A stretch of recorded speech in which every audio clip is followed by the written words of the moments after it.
Good morning class 12th। Subject maths में first chapter संबंध एवं फलन के प्रकार में आपका आज प्रश्नावली 1.2 का 9th क्वेश्चन है, जिसमें आपको क्वेश्चन दिया गया है कि सभी n belongs to n, small n belongs to capital N के लिए fn एक फलन दिया है n+1/2 यदि n क्या है आपका विषम और n/2 यदि n आपका क्या है सम है। तो और f की मैपिंग जो दी है n से n, यानी प्रांत क्या है आपका नेचुरल नंबर है और सह प्रांत भी आपका नेचुरल नंबर है। तो इसमें आपको दिखाना है कि फलन एककी है, आच्छादक है या नहीं। तो इसके लिए देखिए, पहली मेथड तो वही है कि आप n1 और n2 दो अवयव लेके चले। आज मैं आपको एक दूसरी मेथड से भी सिखा देती हूँ। इसमें आपको प्रांत और सहप्रांत दोनों n से n दिए हैं। तो हम यहाँ पर क्या करते हैं, इस टाइप की क्वेश्चन सॉल्व करने के लिए पहले मैंने एक प्रांत का बनाया। ये मैंने प्रांत का ले लिया। इसमें हमारे 1 2 3 4 आते रहेंगे, डॉट डॉट करेंगे नीचे को। ऐसे ही दूसरा हमारे पास क्या आ गया सहप्रांत, इसमें भी आपके क्या आएंगे 1 2 3 4 5 6 डॉट डॉट नीचे को आएंगे, राइट। अब सबसे पहले यहाँ पे n=1 है, तो n1 क्या है विषम है। तो हम पहले वाले में n की जगह 1 रख देंगे इस फलन में। तो 1 + 1 2, 2/2 कितना हो जाएगा 1। तो 1 का प्रतिबिंब कितना हो गया 1। n=2 दूसरा सम है, तो सम वाले में हम इसमें रखेंगे 2/2 कितना हो गया 1। तो 2 का प्रतिबिंब 1 हो गया। n=3, 3 भी सम है, तो इसमें रखेंगे 3 + 1 4, 4/2 2 हो जाएगा, तो 3 का प्रतिबिंब 2। ऐसे n=4 इसमें रखेंगे तो 4 का प्रतिबिंब 2। नेक्स्ट ऐसे 5 का प्रतिबिंब 3, 6 का प्रतिबिंब भी कितना आएगा 3 आएगा। तो डॉट डॉट लगा देंगे।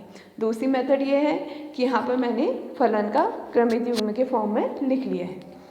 तो इससे क्या पता चल रहा है, पहला तो हम लिखेंगे, अगर हम इससे लिख रहे हैं फलन से, तो इसमें हम देख रहे हैं कि 1 का प्रतिबिंब भी 1 है, 2 का प्रतिबिंब भी 1 है। ऐसे 3 का प्रतिबिंब 2 है, 4 का प्रतिबिंब भी 2 है। तो हम क्या लिखेंगे एक ही फलन के लिए कि फलन के कुछ अवयवों जैसे फलन के प्रांत के कुछ अवयव लिख दीजिएगा यहाँ पर।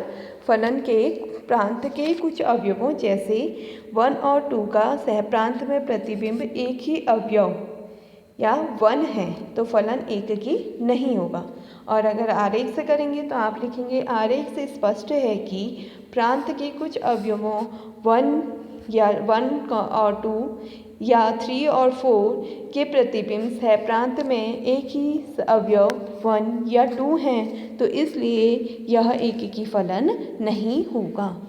इसी में आच्छादक फलन, आच्छादक सरल है। यहाँ पर आपने देखा कि 1 का प्रतिबिंब 1, 2 का प्रतिबिंब 1, 3 का प्रतिबिंब 2, 4 का प्रतिबिंब 2, 5 का 3, 6 का 3। यानी अगर हम ऐसी प्रतिबिंब बनाते रहेंगे तो इसका मतलब सहप्रांत में कोई भी अवयव आकर शुरू से नहीं छूट रहा है। तो हम लिखेंगे आरेख, किरण आरेख से स्पष्ट है कि सहप्रांत n का प्रत्येक अवयव प्रांत के किसी न किसी अवयव का प्रतिबिंब है, तो इससे फलन आच्छादक फलन होगा। तो अतः दिया गया फलन एककी नहीं है, लेकिन वह आच्छादक फलन है। इसी में 10th क्वेश्चन है।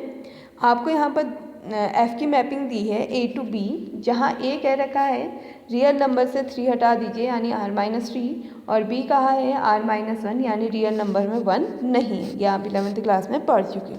तो इसमें आपको फलन दिया है f(x) = x-2/x-3। तो फलन एककी है या नहीं, इसके लिए हम क्या करते हैं, प्रांत के दो अवयव लेते हैं।